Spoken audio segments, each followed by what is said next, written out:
The handcuffs clicked shut, echoing louder than the highway traffic behind them. It wasn't just an arrest. It was a desecration. Commander David Kane stood by pump number 4, his Navy dress blues immaculate, the Medal of Honor ribbon resting against his chest, until a corrupt deputy decided to rip it away. They thought he was just a drifter in a costume. They thought they could bury him in a holding cell and falsify the report like they had a dozen times before. They were wrong. They didn't arrest a suspect. They declared war on the Pentagon. And when the convoy of black SUVs finally rolled into that dusty town, the officers realized too late. A long stretch in federal prison was the merciful option. The heat in Hawthorne County wasn't just a temperature. It was a physical weight. It pressed down on the asphalt of Big Al's Gas and Go, making the air shimmer above the pumps. Commander David Kane didn't mind the heat. He had endured the humid, suffocating jungles of Colombia and the dry, oven-like blasts of Kandahar. A little Texas humidity was nothing. He stood next to his rental car, a nondescript silver sedan, watching the numbers tick up on the pump. He was dressed in his full dress blues, a stark contrast to the dusty surroundings. He was on his way to a funeral. Master Chief Petty Officer Frank Riley, his mentor, was being laid to rest 3 towns over. David had flown in from Washington and driven straight through. He wanted to pay his respects in full uniform. It was the least he could do for the man who had saved his life twice. He capped the tank and grabbed a bottle of water from the cooler on the island. He was just turning to head inside to pay when the gravel crunched violently behind him. A sheriff's cruiser, mud-spattered and aggressive, swerved into the lot, stopping at an angle that blocked David's car from leaving. The lights weren't on, but the intention was clear. The door swung open and Deputy Roy Kendrick stepped out. Kendrick was a man who wore his badge like a crown, and his gun belt like a threat. He was thick around the middle, his face red from a lifetime of bad food and unchecked anger. He adjusted his sunglasses, though the sun was already dipping low, and hooked his thumbs into his belt. "You look a little lost, boy," Kendrick called out, his voice carrying that faux friendly drawl that usually preceded a bad night for whoever he was talking to. David paused, the water bottle in his hand. He kept his posture relaxed, his face neutral. "Just passing through, Deputy. Filling up for the road." Kendrick walked closer, his boots heavy on the concrete. He circled David, eyes scanning the uniform with exaggerated theatricality. He stopped in front of David, invading his personal space, smelling of stale tobacco and peppermint gum. "That's a mighty fancy costume you got on there," Kendrick said, smirking. "Halloween come early this year?" "It's not a costume, Deputy," David said, his voice calm, a deep baritone that usually commanded silence in briefing rooms. "I'm a commander in the United States Navy. I'm heading to a funeral in Oak Grove." Kendrick let out a sharp, barking laugh. He looked back at his cruiser, where his partner, a younger, nervous-looking rookie named Officer Ben Brooks, was watching through the windshield. Kendrick looked back at David. "Commander, I didn't know they let your kind run the Navy these days. And look at all that." He reached out, his dirty finger flicking the ribbons on David's chest. David's hand moved. It was a blur, too fast for Kendrick to track, intercepting the deputy's wrist before he could touch the trident pin. David didn't squeeze, just held it firm. "Do not touch the uniform," David said. The temperature in his eyes dropped 50 degrees. Kendrick ripped his hand back, his face flushing a deep, dangerous crimson. His hand dropped instinctively to the grip of his service weapon. "You put your hands on a law enforcement officer. Are you out of your mind?" "I prevented you from disrespecting a federal uniform," David corrected, releasing his grip. I have no quarrel with you, deputy. Let me pay for my gas and leave. Oh, you're not going anywhere. Kendrick unclipped his radio. Dispatch, I got a situation at Big Al's. Possible stolen valor. Assault on an officer. Send backup. David sighed, a long, weary exhale. Deputy, check my ID. It's in my pocket. Call the base if you have to. You're making a mistake. The only mistake is you thinking you can drive through my town playing dress-up. Kendrick spat. Turn around. Hands on the car now. David calculated the variables. He could disarm Kendrick in under 3 seconds. He could disable the rookie before he even got out of the car. But that would make him a fugitive, and it would dishonor Master Chief Riley. He had to play this the hard way. Slowly, deliberately, David turned and placed his hands on the hot metal of the rental car. Kendrick kicked David's legs apart harder than necessary. Spread them. You got weapons on you? Guns? Knives? No weapons, David said. Kendrick patted him down, roughly grabbing his wallet. He flipped it open, glanced at the military ID, and scoffed. Looks like a good fake. Where'd you get it? Atlanta. He tossed the wallet onto the hood of the car, sliding it across the paint. That is government property, David warned. Shut up. Kendrick grabbed David's wrist, twisting it behind his back and slamming the handcuffs on. The metal bit into the skin tight enough to cut circulation. Kendrick shoved David against the car, the commander's cheek pressing against the hot metal. You are under arrest for impersonating a military officer, assaulting a police officer, and resisting arrest. Kendrick announced loud enough for the few people watching from the gas station store to hear. You're going to regret this, deputy, David whispered. It wasn't a threat. It was a statement of fact. Kendrick leaned close to David's ear. The only thing I regret is not catching you sooner. Welcome to Hawthorne, soldier boy. The ride to the station was a lesson in humiliation. Kendrick drove aggressively, braking hard to make David slam against the cage divider in the back seat. The rookie, Brooks, sat in the passenger seat, silent. He kept glancing back at David, looking at the uniform, then at the ribbons. Kendrick, Brooks whispered. That looks real. The ribbon rack. That's a silver star. And isn't that the Medal of Honor?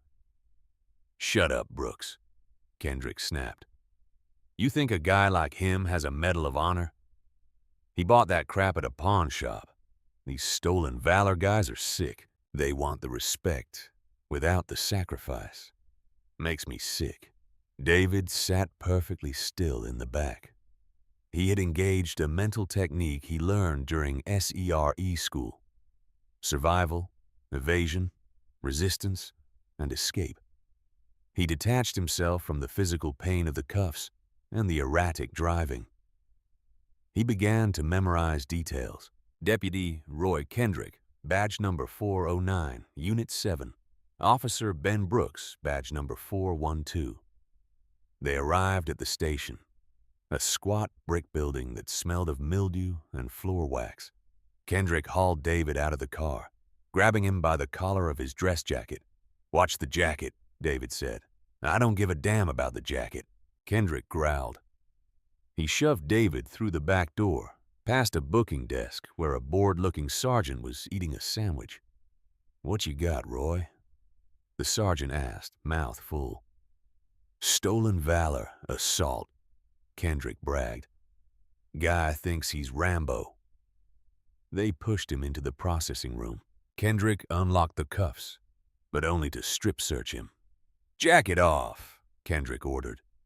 David removed his jacket carefully, folding it as best he could before Kendrick snatched it away and threw it into a plastic bin, crumpling the pristine fabric. Shoes, belt.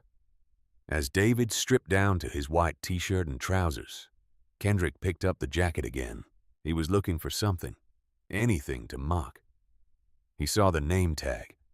Kane, Kendrick muttered. Sounds made up. He pulled a pocket knife from his belt. Don't, David said. His voice echoed in the small, tiled room. Kendrick looked at him, eyes glinting with malice. He took the tip of the knife and ran it under the threading of the trident pin, the symbol of the Navy SEALs. With a sharp tug, he popped the pin loose. It fell to the floor with a metallic clink. Oops, Kendrick grinned. Must have been loose. Cheap manufacturing.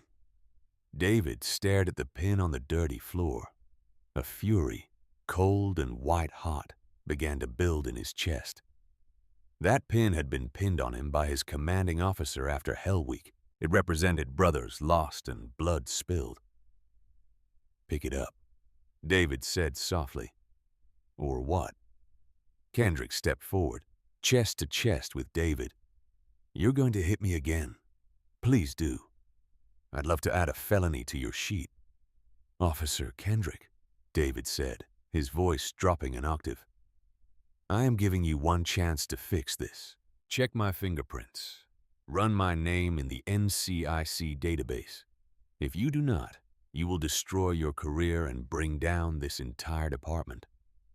Kendrick laughed, a harsh sound. Book him, Brooks. Throw him in holding cell 3, the one with the broken AC. Brooks hesitated. He bent down and picked up the trident pin, looking at the heavy gold construction. It didn't feel cheap.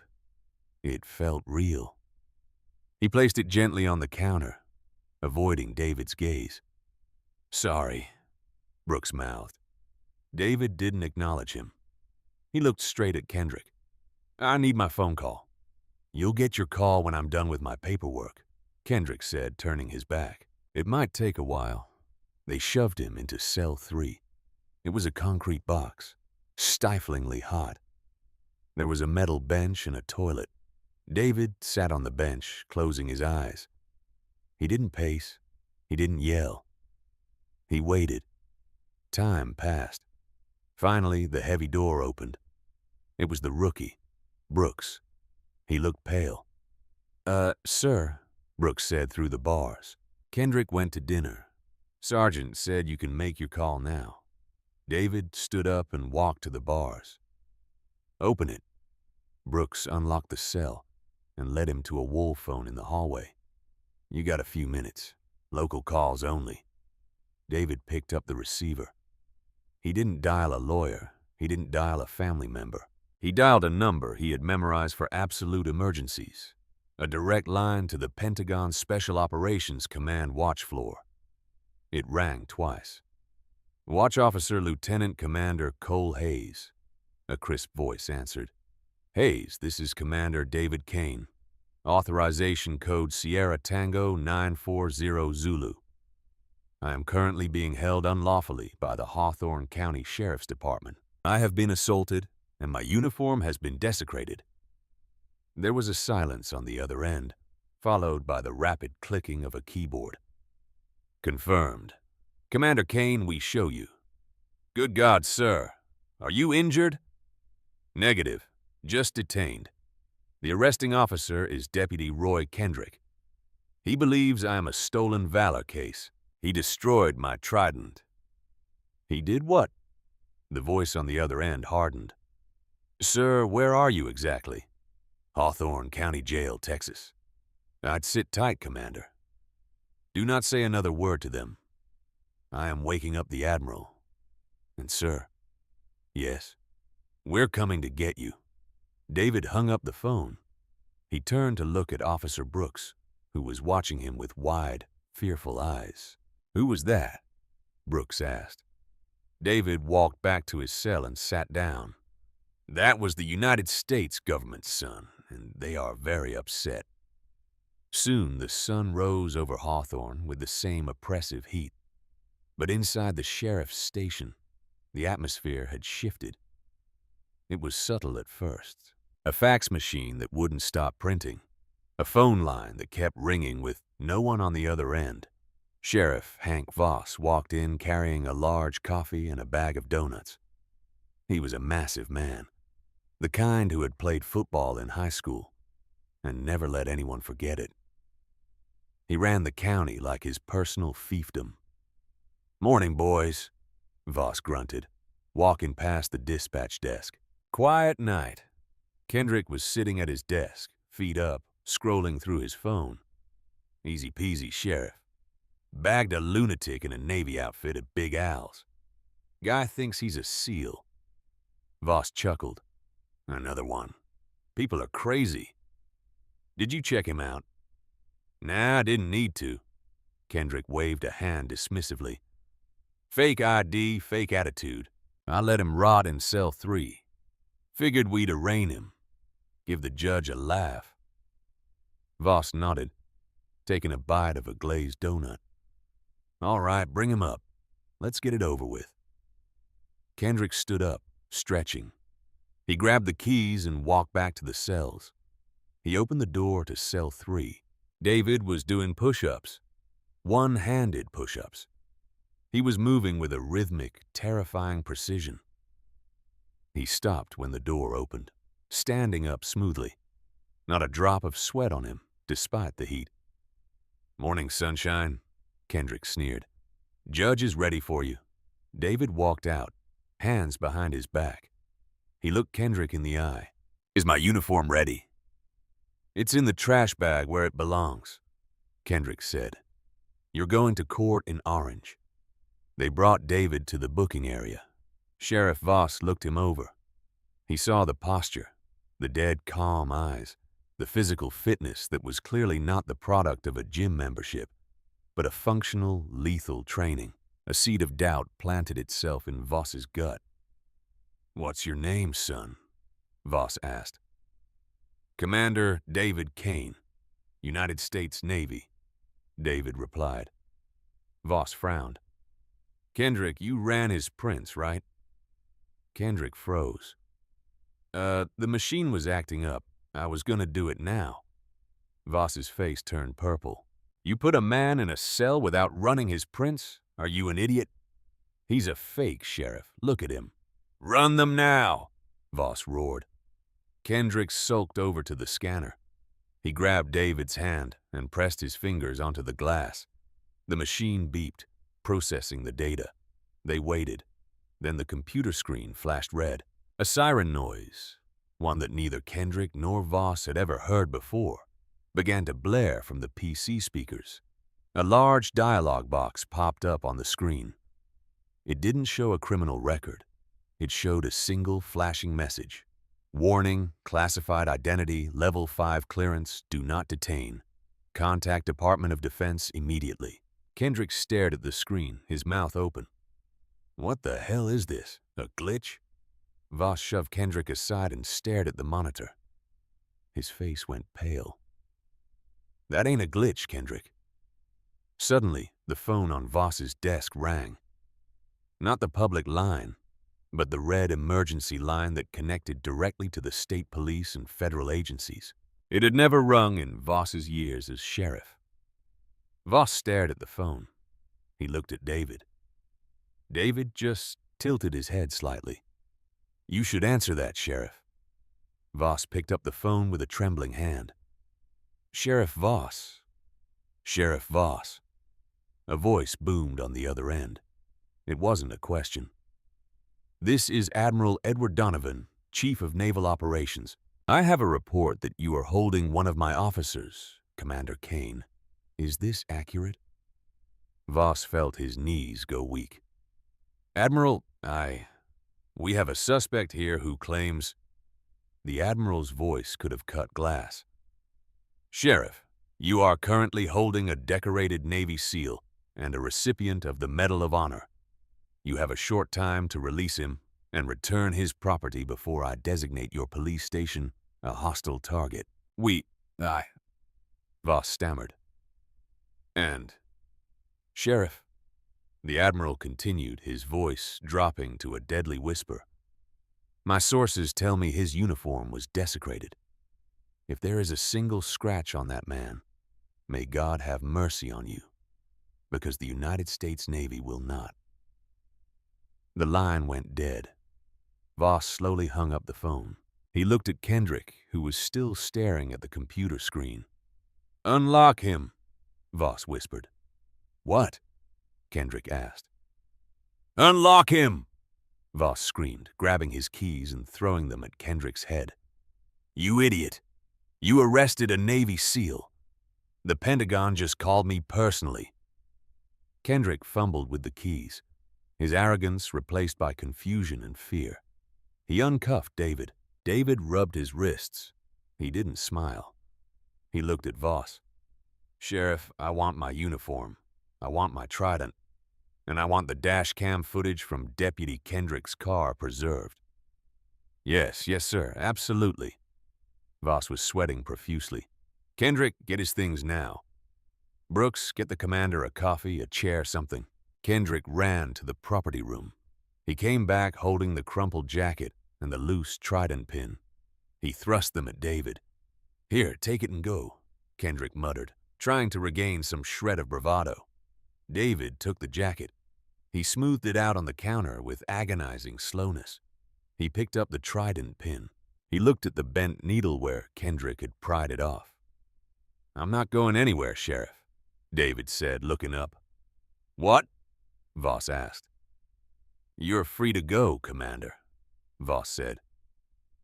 "It was a misunderstanding, a bad mistake. We'll drop all charges." "The charges against me are dropped," David said, "but the crimes committed by this department are just beginning to come to light." "Now look here," Voss stiffened, his protective instinct kicking in. "We made a mistake. Don't push your luck. You get out of my town, and we forget this happened." David walked to the window and looked out at the parking lot. "I can't do that, Sheriff." "Why not?" David pointed out the window. "Because they are already here." Voss and Kendrick ran to the window. Turning onto the main street of Hawthorne wasn't just a car. It was a convoy. 4 black SUVs with government plates flanked by 2 military police trucks. And above them, the distinct rhythmic thumping of a helicopter rotor blade cut through the air. A Black Hawk helicopter painted in dark gray was descending toward the high school football field across the street. "Oh my God," Kendrick whispered. David turned back to them, his face hard as stone. "I told you, Deputy. Hard karma." The sound of the helicopter landing on the football field wasn't just noise. It was a physical force that rattled the windows of the sheriff's station.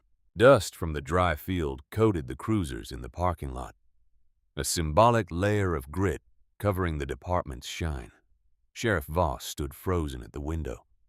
He had spent decades bullying locals and intimidating state troopers, but he had never stared down the barrel of the United States military. "Lock the doors," Kendrick panicked, reaching for his radio. "Tell dispatch to lock the front doors." "Put the radio down, you idiot," Voss shouted, slapping the device out of Kendrick's hand. "You don't lock the doors on the feds. You open them and you pray." The front doors of the station didn't just open. They were breached. 2 military police officers clad in tactical gear with federal agent emblazoned on their vests swept into the lobby. They didn't have weapons drawn, but their hands were hovering near their holsters, and their posture screamed threat assessment. Behind them strode a man in a pristine Navy service khaki uniform.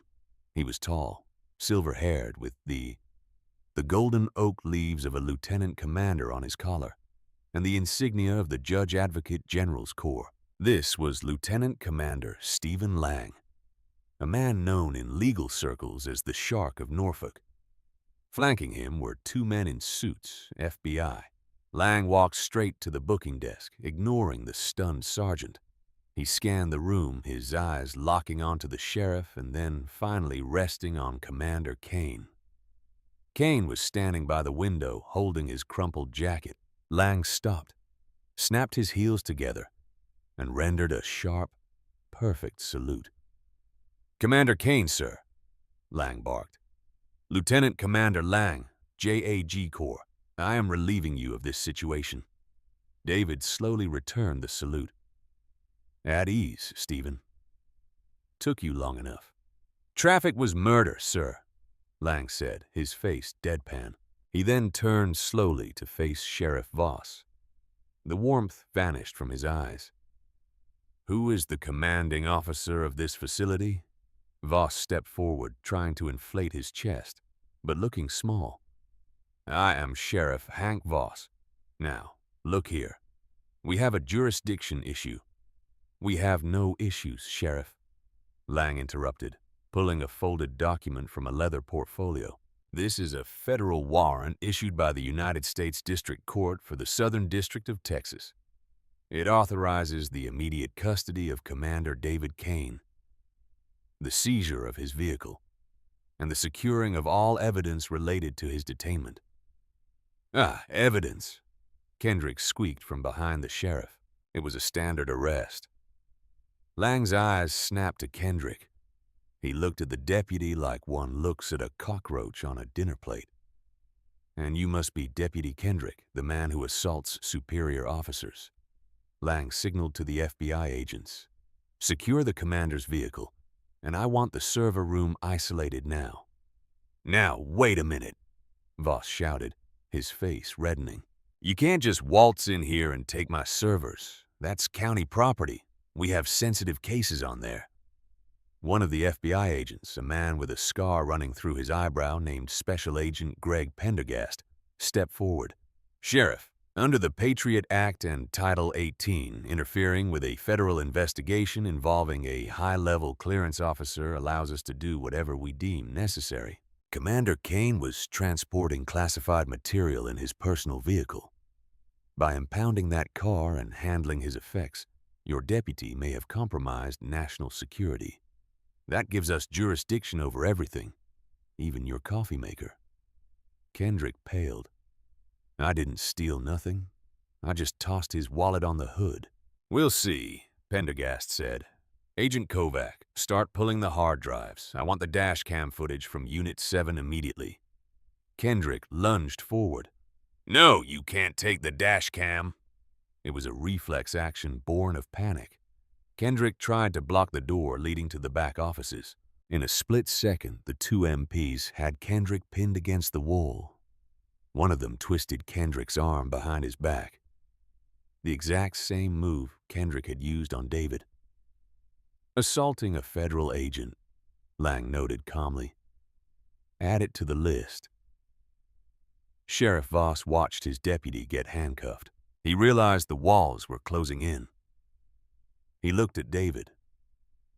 "Commander, tell them this is unnecessary. We were letting you go."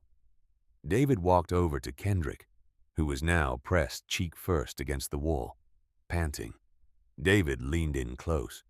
"You asked me if I had weapons," David whispered. "I told you no, but I never said I didn't have an army." David turned to Lang. "Secure the station, Stephen. Nobody leaves. Not until we find out why this deputy was so terrified of a simple dash cam video." Lang nodded. "Lock it down. Nobody in or out. Sheriff, you're in your office. Don't touch the phone."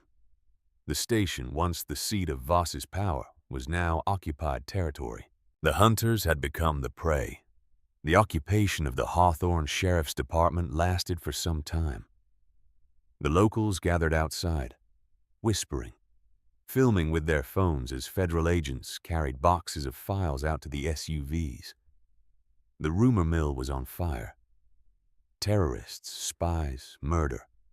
Inside, the air conditioning was humming, but the sweat was real. Commander Kane had showered in the locker room and changed into a fresh set of fatigues brought by the team. He sat in the sheriff's briefing room, which had been converted into a command center. He wasn't acting as a detainee anymore. He was leading the operation. Agent Pendergast walked in, looking grim. He was holding a tablet. "Commander, we cracked the encryption on the dashcam footage. Kendrick tried to delete it remotely before we breached the door, but he's not tech-savvy enough to scrub the cloud backup." "Show me," David said. Lang and Kane gathered around the tablet. The video played. It showed the interior of Kendrick's cruiser. Kendrick was on his cell phone, not the radio. The audio was crystal clear. "Yeah, boss. I'm near Big Al's," Kendrick's voice said on the recording. "No, the shipment is late. The cartel boys said wait." Kendrick paused in the video, squinting through the windshield as he drove past the gas station. He saw David standing by the pump in his dress blues. "Boss, we got a problem," Kendrick said, his voice tightening. "There's a Fed at the pumps. Navy looks high brass. Dress uniform." A voice on the other end of the phone crackled, garbled but audible. "Is he looking at the trucks? The tanker?" "He's looking around," Kendrick lied. "He looks suspicious. He might be a scout. If he sees the plates on the tanker when it rolls in, get rid of him." The voice on the phone ordered. "I don't care how. Stall him. Arrest him. Just get him off the lot before the delivery gets there." "Roger that," Kendrick said. "I'll cook something up. Stolen valor. Easy pickings." The video ended. The room was silent. David looked up, his jaw set. It wasn't just prejudice. It was protection. Pendergast nodded. "Big Al's Gas and Go isn't just a gas station. We just ran a thermal satellite scan of the underground tanks. Tank 1 and 2 have gas. Tank 3 is empty of liquid, but it has heat signatures inside crates." "Gun running?" Lang asked. "Or fentanyl," Pendergast replied. "Hawthorne is a straight shot from the border on the back roads. Kendrick wasn't harassing you just because he's a bigot, Commander. He was clearing the zone for a drop. He saw a federal uniform and panicked, thinking the operation was blown." David stood up, pacing the room. Who was on the phone? "Boss." Pendergast swiped the screen. "We traced the call. It went to a burner phone, dead end. Usually." Pendergast smiled wolfishly. "But this burner phone pinged off the cell tower, right here in this building." David's eyes widened. He looked through the glass partition of the briefing room toward the sheriff's office, where Sheriff Voss was sitting, head in his hands. "Old Voss," David whispered. "We need a witness to confirm the voice," Lang said. "The audio is a bit distorted. Any defense lawyer could argue it was just static." "We have a witness," David said. "The rookie Brooks. He was in the car." Pendergast noted. "He's complicit." "He hesitated," David corrected. "He picked up my truck out. He apologized, and he's scared, not rotten. Bring him in." Minutes later, Officer Brooks was sitting in the interrogation room. He wasn't handcuffed, but he looked like he wished he was dead. He was shaking so hard, the water in his paper cup was rippling. David walked in alone. He sat down opposite Brooks. "Officer Brooks," David said softly. "I didn't know, sir," Brooks stammered, tears welling up. "I swear I just started recently. They tell me to shut up and follow orders." "I know," David said. "I've seen men like Kendrick before. They thrive on fear. But right now, you need to fear me more than you fear him."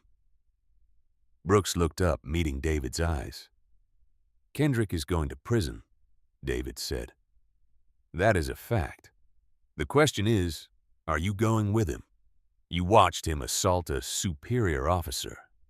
You watched him falsify an arrest report. That's conspiracy. That's a long time behind bars. Brooks, you're young. You'll be out someday, with a felony record and no future." Brooks sobbed. "Or," David leaned forward, "you tell me about the phone call. You tell me about the trucks at Big Al's. You tell me who Kendrick calls boss." Brooks took a shuddering breath. He looked at the mirror, knowing the feds were behind it. It's the sheriff," Brooks whispered. "Sheriff Voss. He runs the whole county. The gas station. They move meth through there inside the fuel tankers. Kendrick is his enforcer. If anyone snoops, Kendrick runs them out of town or locks them up. And the shipment was big, worth a fortune. Voss was terrified the feds were onto it." When Kendrick saw you, he thought you were the advance team for a raid. He had to get you off the street before the tanker arrived." David nodded slowly. "You did the right thing, son."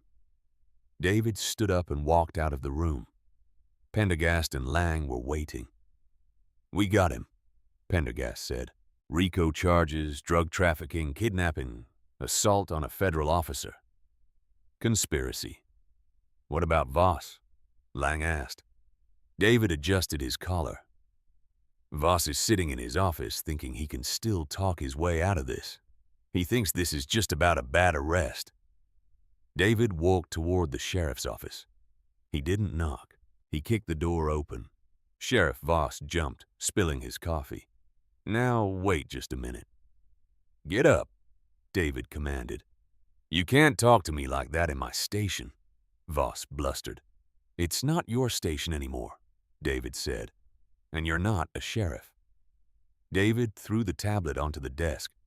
It showed the transcript of Brooks's confession. Voss read it. His face went gray. The bluster drained out of him, leaving a hollow, terrified old man. It was just business," Voss whispered. "The town was dying. We needed money." "You sold poison to your own people," David said, his voice cold. "And when a soldier came through to bury a hero, you tried to destroy him to protect your profit." David turned to the door. "Agent Pendergast is all yours." As Pendergast and the agents swarmed in to cuff Voss, David walked out into the main bullpen. Kendrick was being led out in chains. He saw David. "You ruined my life," Kendrick screamed, spitting at the ground, "over a stupid medal." David stopped. He walked over to Kendrick. He reached into his pocket and pulled out the trident pin, the one Kendrick had pried off. "It's not just a medal," David said, holding the gold insignia up to Kendrick's face. "It's a standard, one you never could have met." David turned to Lang. "Commander, make sure the charges stick. I want the book thrown at them. The whole library." "They won't see daylight for a very long time, sir," Lang promised. But the story wasn't over. The arrest was just the beginning. The trial that followed would expose a web of corruption that went far beyond Hawthorne County. And David Kane would have to testify, facing the men who tried to break him one last time. The federal trial of the United States versus Hank Voss and Roy Kendrick did not take place in Hawthorne. The venue was moved to Houston, to a federal courthouse that felt more like a fortress than a hall of justice. The media frenzy was unprecedented. The image of the Medal of Honor winner in handcuffs had gone viral, sparking national outrage. The Hawthorne Two, as they were called, were no longer just small-town bullies. They were symbols of a rot that the public was desperate to excise. But inside courtroom 4B, the atmosphere wasn't one of justice. It was a shark tank. Voss and Kendrick had hired arguably the most expensive defense attorney in Texas, Richard the Razor Thorne. Thorne was a man who didn't defend clients. He dismantled the truth until there was nothing left but reasonable doubt. He wore Italian suits that cost more than a deputy's annual salary. And he had a smile that didn't reach his cold, calculating eyes. Commander David Kane sat in the gallery wearing his full-dress blues, the restored trident gleaming on his chest. He was the star witness, the man who had brought the mountain down on Hawthorne. Beside him sat Lieutenant Commander Lang. "Thorne is going to come at you hard," Lang whispered. "He's going to try to paint you as an unstable, PTSD-ridden soldier who snapped. He wants to make the jury scared of you." David didn't blink. Let him try. The trial dragged on. The prosecution, led by a fierce assistant U.S. attorney named Sarah Jenkins, laid out the evidence. The dashcam footage, the burner phones, the drugs found in the gas station tanks, and the testimony of rookie officer Brooks. Brooks had taken a plea deal. In exchange for his testimony, he would serve probation and lose his badge. On the stand, he was a broken man, weeping as he described how Voss ran the county like a crime lord. But Thorne was brilliant. He tore Brooks apart on cross-examination. "Officer Brooks, you claim you were afraid of Sheriff Voss, yet records show you accepted a Christmas bonus from him. You accepted overtime pay approved by him. You were part of the family until the heat got too high, weren't you? You're not a victim. You're a rat trying to save his own skin." By the time Brooks stepped down, the jury looked conflicted. Thorne had successfully planted the seed. Was this a corrupt department or just a misunderstood one caught in a federal overreach? Then it was David's turn. The prosecution calls Commander David Kane. David walked to the stand with the same precision he used on the deck of a carrier.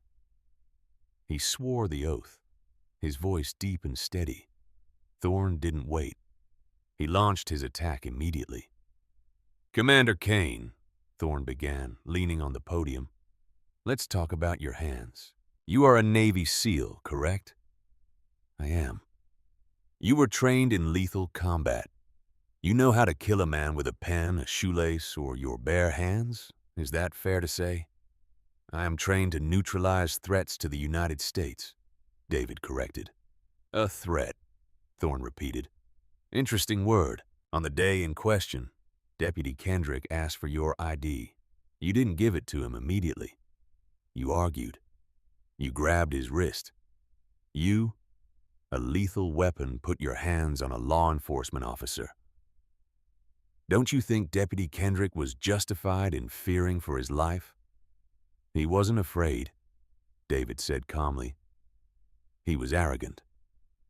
"Objection!" Thorne shouted. "That's speculation," the judge muttered. Thorne smiled. He was getting under the skin of the case. "Commander, let's be real. You've seen combat. You've seen terrible things. Is it possible, just possible, that you were triggered? That you saw a police officer, a figure of authority, and you projected your battlefield trauma onto him? That you escalated a simple traffic stop into a federal incident because you have a problem with authority?" The courtroom went silent. It was a low blow, weaponizing David's service against him. David looked at Thorne. He didn't look angry. He looked disappointed. "Mr. Thorne," David said, his voice carrying to the back of the room without a microphone, "I have operated in environments where a single mistake means death. I have held my fire when terrorists use children as shields. I have possessed more restraint in a single heartbeat than your client has displayed in his entire life." David leaned forward. "I didn't grab his wrist because I was triggered. I grabbed it because he was about to desecrate a uniform that better men than him have died in. And as for fearing for his life, if I had wanted to hurt Deputy Kendrick, he wouldn't have been able to arrest me. He would have been on the ground before he cleared his holster." Thorne paused. He had hoped for an outburst. Instead, he got a sermon. "So you admit you could have hurt him?" Thorne pressed, trying to salvage the point. "I admit I chose not to," David said, "which is the difference between a soldier and a bully." Thorne was losing the room. He decided to play his final card, the technicality. "Your Honor," Thorne addressed the judge, "the defense moves to dismiss all charges related to the drug trafficking. The warrant obtained by the FBI was based on the fruit of the poisonous tree. They seized the dashcam footage illegally before a warrant was signed. Without that footage, there is no probable cause for the search of the gas station. It was a legal Hail Mary. If the judge threw out the footage, the drug charges would vanish. Voss and Kendrick would walk away with a slap on the wrist for misconduct. The judge, a stern woman named Justice Evelyn Caldwell, looked at the prosecution. "Ms. Jenkins, did you seize the footage before the warrant?" "We secured the scene, Your Honor," Jenkins argued. "We didn't view it until—" "It's a gray area, Your Honor," Thorne shouted. And in a federal court, gray means not guilty. The tension was suffocating. Voss and Kendrick were grinning. They thought they had won. They thought the system was broken enough to save them. That was when the back doors of the courtroom opened. A man walked in. He was elderly, using a cane, but he wore a suit that looked tailored in the 1970s. He carried a battered leather briefcase. He walked past the bar, ignoring the bailiff. "Who are you?" Judge Caldwell demanded. "Amicus curiae, Your Honor," the old man wheezed. "Friend of the court. My name is Albert Russo. I own Big Al's Gas and Go." The blood drained from Sheriff Voss's face so fast he looked like a corpse. "Mr. Russo?" The judge frowned. "You're not on the witness list." "I was in hiding, Your Honor," Russo said, hobbling to the front. "Voss told me if I ever came back to town, he'd kill my grandson. But when I saw the commander on the news, when I saw what they did to him," Russo placed his briefcase on the table. "I didn't just rent the tanks to Voss. I kept a ledger, dates, times, payments, and recordings." Thorne jumped up. "Objection. This is a surprise witness. This is—" "Sit down, Mr. Thorne," Judge Caldwell snapped. She looked at Russo. "You have evidence?" "I have the audio recordings of every meeting Voss had in my back office," Russo said, "including the one where he ordered the hit on a state trooper who got too close last year." The courtroom erupted. Kendrick put his head on the table. Voss stared blankly at the wall. The technicality regarding the dashcam didn't matter anymore. The floodgates had opened. The twist wasn't a legal maneuver. It was the conscience of a man who had been terrified into silence, finally finding his voice because one soldier had stood his ground. David looked at Russo and nodded. Russo, with tears in his eyes, saluted back. The sentencing hearing was swift. The jury had deliberated quickly. Guilty on all counts: racketeering, drug trafficking, conspiracy, assault on a federal officer, deprivation of rights under color of law. Sheriff Hank Voss and Deputy Roy Kendrick stood before Judge Caldwell for the final time. They were in orange jumpsuits now, stripped of their badges, their guns, and their arrogance. Judge Caldwell adjusted her glasses.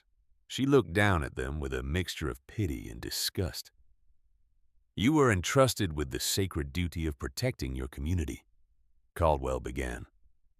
"Instead, you turned your badges into licenses to steal, intimidate, and destroy. You thought you were the law. You forgot that the law answers to something higher." She turned her gaze to Kendrick.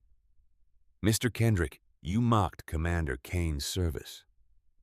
You called his sacrifice a costume. You attempted to strip him of his dignity. In doing so, you revealed that you possess none of your own." She looked at the papers before her. "For the charge of racketeering and drug trafficking, I sentence you to lengthy consecutive terms. For the assault on a federal officer and civil rights violations, I sentence you to additional terms to run consecutively. A life behind bars," the judge pronounced. "You will be eligible for parole in your old age. I suggest you get comfortable." Kendrick swayed on his feet, grabbing the table for support. It was a life sentence in all but name. "Sheriff Voss," Caldwell continued, "as the ringleader, you betrayed every officer who wears a badge. You are sentenced to life in federal prison without the possibility of parole." The gavel banged. It sounded like a gunshot. But the true hard karma wasn't just the time. It was the destination. As the bailiffs led them away, Lieutenant Commander Lang leaned over to the defense table and handed Thorne a piece of paper. "Transfer orders," Lang said with a grim smile. "Where are they going?" Thorne asked, packing his briefcase, already mentally moving on to his next client. "Low security? Club Fed?" "No," Lang said. The Bureau of Prisons has designated them as high risk due to their law enforcement background. They can't be in general population with the gangs they arrested, so they are being sent to a special protective administrative unit. Where? The military disciplinary barracks at Fort Leavenworth, Lang said. There is a special wing for civilians who commit crimes against the military.